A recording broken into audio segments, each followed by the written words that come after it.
All right, so I'm gonna just go ahead and say it. I'm gonna go ahead and say what every Carolina Panthers fan is thinking after that Tampa Bay game. Are we really that good without Christian McCaffrey?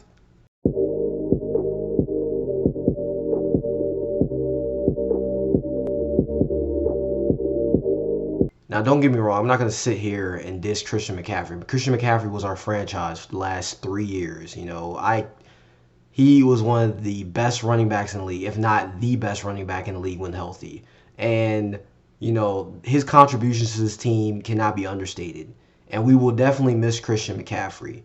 But with Christian McCaffrey gone, I think that it allowed guys that are on this team to step up and serve roles that, previously maybe they didn't see the field in. I feel like we did a really good job in stretching the field today. We got Terrace Marshall involved, which I haven't seen him all season. We got DJ Moore involved. We got him the ball. We got our playmakers the ball. Deontay Foreman went off today. Chuba Hubbard, he really played well today. PJ, everybody on the offense, they played well today. Same with the defense, man.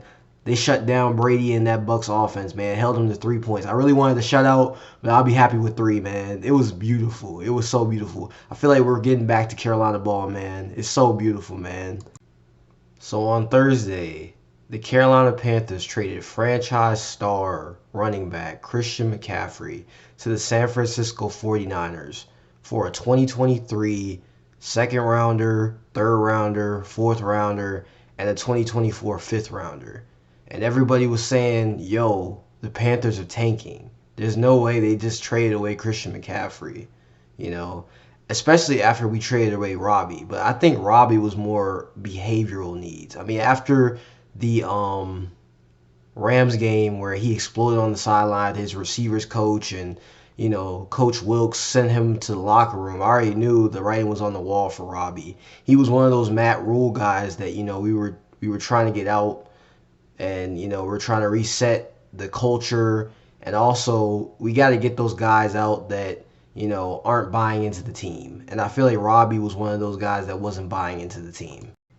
It's gonna be hard to move on if we don't retain Coach Wilkes, because Coach Wilkes he's a fighter, man. He just makes you want to root for him, and him being a Carolina guy on top of it, it's like a match made in heaven. I don't know if he'll be the head coach after this season, but I really hope Tepper gets this one thing right, and I hope he retains Steve Wilkes. I mean, the guy, what can you say about the guy? The guy's character, he has a us over me mentality. In the press conference, if you haven't watched it, go watch that press conference, because he handled it really well. And there were reporters asking, how did he feel about getting the game ball, and he directed the attention to the team. He didn't even notice that, you know, they were asking what's his personal thing on getting receiving the game ball from owner David Tepper. He always thinks about the players. He's always trying to think about giving the guys a chance to succeed. I mean, look at PJ, for instance. That man was our fourth string quarterback, and everybody probably wrote him off, considering that everybody was saying Baker's going to be the guy moving forward. And then if Baker, messes up, Sam's going to be the guy coming off injury. And then, Matt Corral too, but he got hurt, so he hasn't had a chance to play. PJ PJ is a tremendous guy, man. He handled all of that. He exceeded expectations today, and he's handled it really well. Because think about it, in the NFL, there's not a lot of guys that would have taken or accepted a fourth string quarterback role. They would have gone to a different team, or they would have complained about the lack of playing time. They would have asked to been traded. Anything, man. PJ stayed the course. He put in the work, and he's earned this opportunity, man. If he's the starter moving forward, he's definitely earned this opportunity. Let's look at the stats here. So first off, PJ Walker, 16 of 22, 177 yards, two touchdowns. Deontay Foreman, who finally got his opportunity. I'm not gonna diss McCaffrey here, but obviously McCaffrey got a majority of the touches. So with McCaffrey gone now, Foreman and Hubbard can take more of a Cleveland Browns role. I know, like with Nick Chubb and Kareem Hunt, it's basically splitting reps at running back, keeps them more fresh. I kind of like that. I kind of like that two back set. You know, it opens up the playbook a lot. And that's another thing. I have to give credit to Ben McAdoo today because he allowed PJ Walker to do his thing. He opened up the playbook for him. I feel like in the Los Angeles Rams game, he didn't allow PJ to, be himself or, open up the playbook for him. So PJ was just being conservative, and that's why we played so scared. DJ Moore, he had 7 receptions for 69 yards. He's finally getting, catches. He's finally getting targeted. Terrace Marshall, same thing. This is his first action. I feel like first significant action all year. Same with Tommy Tremble.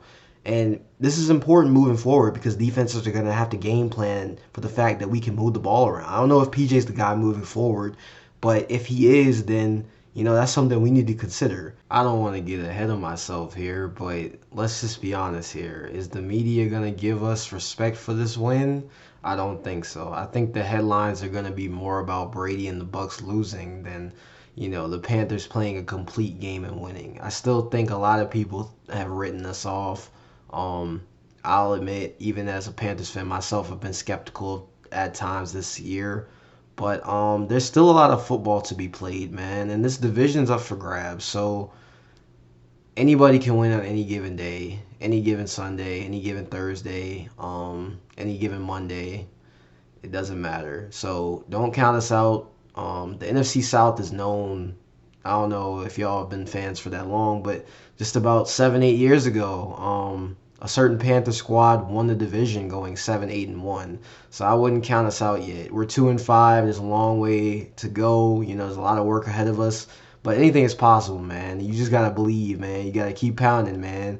I know that's the tagline. I know that's cliche, but you gotta just keep pounding, man. You gotta keep pounding away at it, man.